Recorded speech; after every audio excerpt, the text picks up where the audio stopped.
like after games, and there's fans just smacking on your windows and going crazy, and it was just different. I mean, there's a million stories I could say. There's one guy, I mean, that sat outside of the facility. Like, there was a group of these people every day. They're waiting there to sign autographs. Yeah.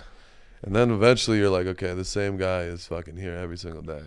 And so there's this one guy, I'm not going to expose him, but I'm going to slightly expose him. He knows who he is, this fucking guy. I hope you're watching. But he had a very unique, you knew he stood out of the crowd. I'll just say that. We end up finding out, you know, hey, man, I got you about it. He always had a good excuse for why he needed this thing signed. And then we found his website. He had a full-blown memorabilia page, all our shit on it. Oh, yeah. So I went up the next day. I said, what is this? And he looked at me like he saw a ghost.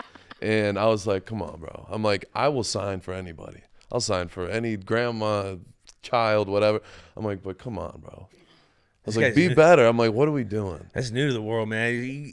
Sometimes you go some places and they'll send the kids. Oh yeah, you know, grooming them. You can kind of,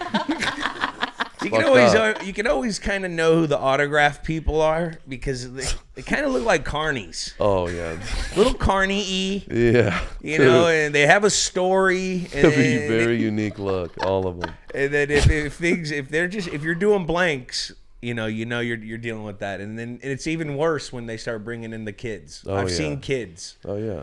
Used by these people numerous times. And if you see the blue marker, that's the one thing I just found out a couple years ago. But the blue marker, that's the one you got. If they have a blue marker, do not sign because they can sell it. I didn't know. That's what I knew. That's what I found out. I'm like, these motherfuckers. Now every time I see a blue marker, I'm like, I call it out, and they're like, and get all awkward. I'm like, you fucker.